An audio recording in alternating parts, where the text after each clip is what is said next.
everybody, this is the last lesson, day 9 lesson in the probability packet. Your test will be up next Thursday and it will be due Friday at 3 p.m. So keep your eyes open for that. What we're working on today is the multiplication rule. Now this rule is what we left off with in the last video, except last time we were using this formula to determine if two events were independent. Now we're just going to use this formula in a different manner. Similarly, if I had the area equals base times height formula for a parallelogram, such as a rectangle, I could use it to find the area. Or if I had the base and the area, I could use this formula to find the height. So that's what we're doing here today. We're going to be using this formula just slightly different than last time. I'm also going to cross out this over here. I'm just abbreviating this unit a bit. So I'll show you at the end which homework problems you can skip over as well. So let's start out with number 1. Go ahead, stop the video and read it over. So we can see that rolling a die would be an independent event. If I roll a die once, it doesn't have any effect on what would happen the second, third, or fourth, or fifth time I roll the die. So those events are independent. And if the events are independent, then I can multiply the probabilities to figure out what the probability would be for event A and B happening at the same time. So if I look at part A, find the probability that a cube shows a 4 and the coin lands on heads. Now, a coin being flipped as well is independent because it doesn't matter how many times I flip the coin. It's not going to affect what happens in the first and second and third try, etc. So the probability of rolling a 4 is 1 out of 6, and that's an independent event. So if I want to find the probability of rolling a 4 and the coin landing on heads, I can multiply the probabilities because they're independent, so I can do that. So flipping heads would be 1/2. If I multiply, again, multiply straight across with numerators and denominators, 1/12 is my answer.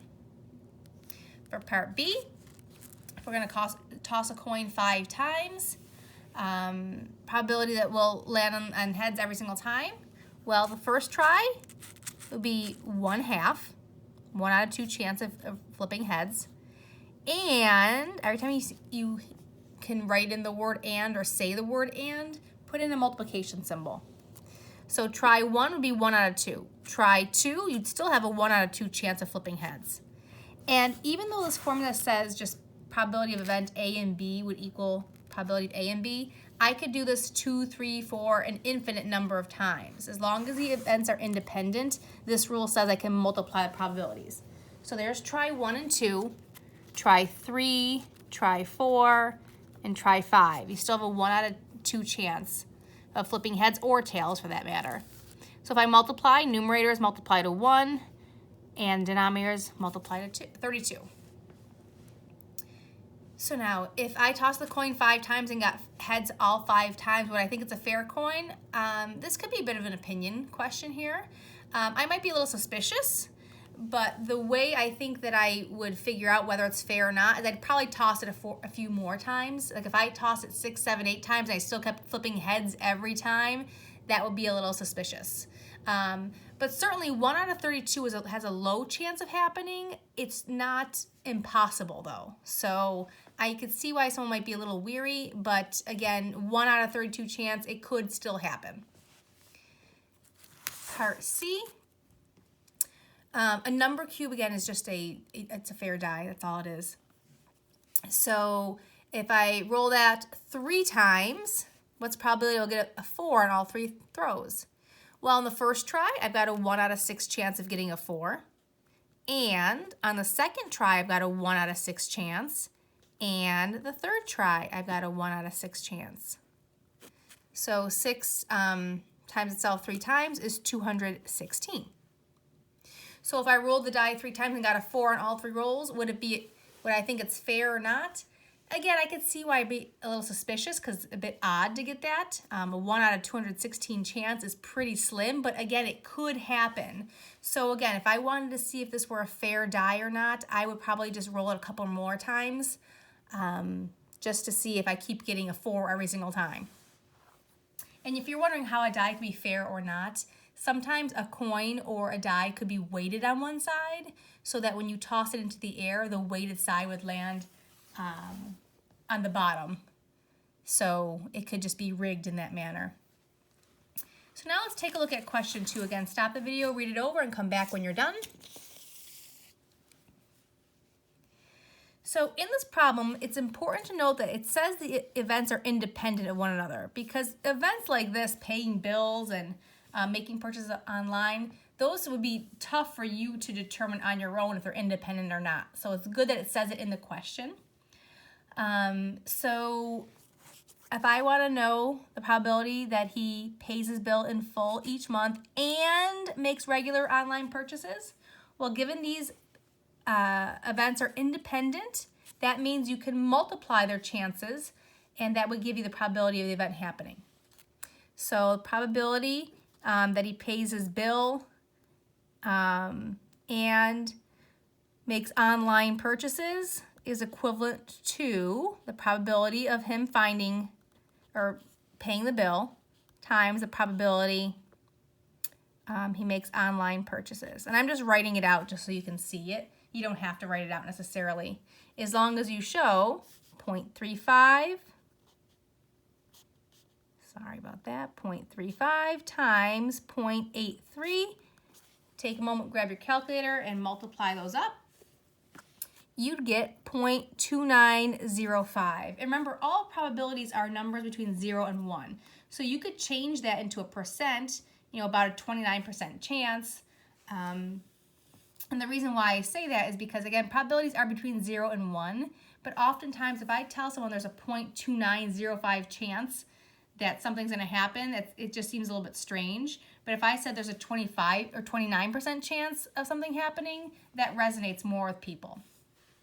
So I'll do maybe a couple more on the back side of this, and then I'll show you how to amend your homework as well.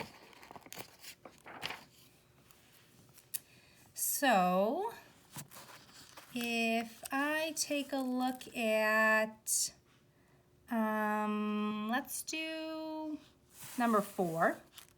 So again, go ahead, stop the video and read over number 4. And again, since this is a question where I can't really determine on my own whether or not they're independent, I'm looking over here to see that they are independent. That's given information. So if I want to know the probability that all 3 switches will fail, think of it this way. That's the probability that switch 1 will fail, and switch 2, and switch 3.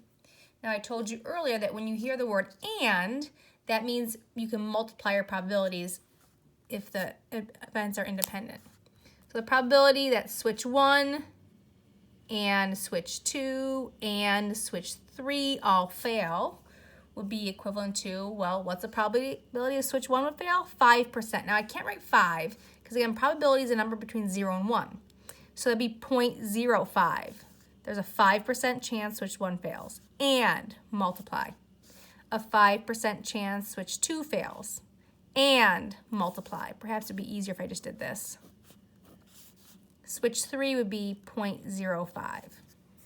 Again, take a moment to multiply those up in your calculator. Or maybe you don't need your calculator. That's not too hard to do without one. 0.000125. So you can see there's a pretty small chance there of that happening, but that would be the probability that all 3 would fail. Okay, I'd like to do one more with you, and then I'll end off at that point. Number 5, go ahead and read over.